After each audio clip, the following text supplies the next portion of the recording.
why just 3 colors? Why not more than 3? That's a good question. Because obviously there's an infinite number of colors in the world. Here's a picture of a rainbow. Laurel, how many colors are in a rainbow? 6. 6? Okay, that's what you learned in school? No, I'm sorry, it's 7. 7. Okay. 7. Obviously, your teacher didn't understand physics because the rainbow is really all the way from infrared to ultraviolet and continuous. There's a near infinite number of colors because it's, and you can have so many. It isn't 7, it isn't 3. So it's too complicated to understand a rainbow. So we say there's 7 colors because we can kind of sort of remember. Well, we can simplify it further when you go to 3.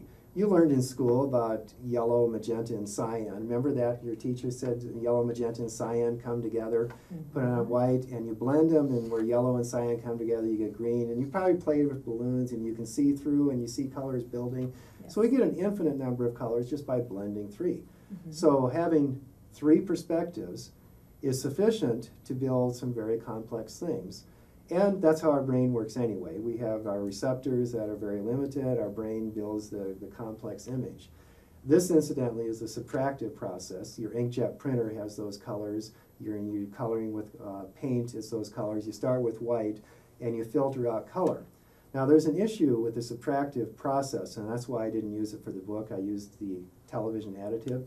It's what happens. If you stack red, green, and blue filters, or even yellow, cyan, magenta, in your sunglasses, they're black. The center point is black with the subtractive process. And I consider that the lessons learned phenomenon. See, if I learn my lesson, I learn what not to do later. And if I learn enough lessons in life, I learn a whole lot what not to do, and pretty soon there's nothing I can do. And I'll have to say, nothing irritates me worse than when say, I hope you learned your lesson. Or we do a project at work, and I do software development and spend lots of money, and not everything goes right, so we have a lessons learned.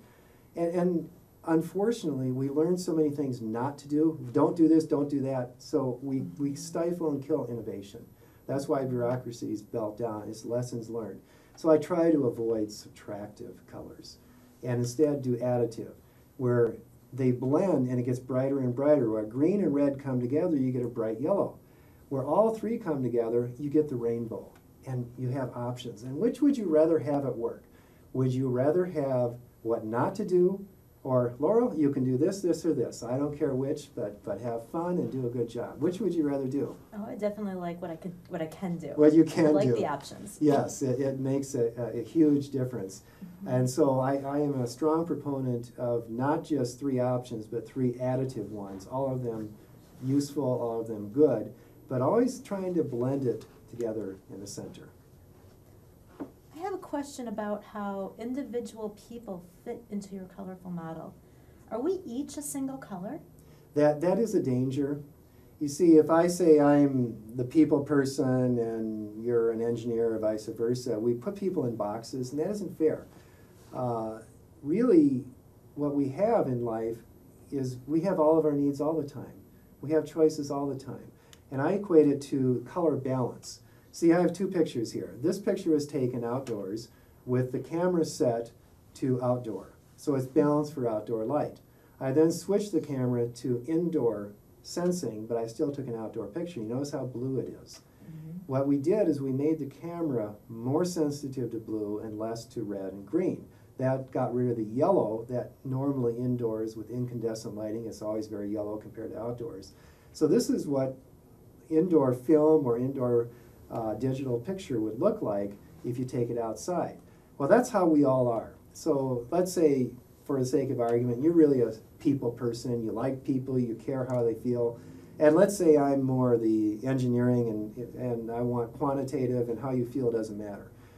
Well, I still am a people person, I still care about you, and you're still enough of an engineer to want the truth.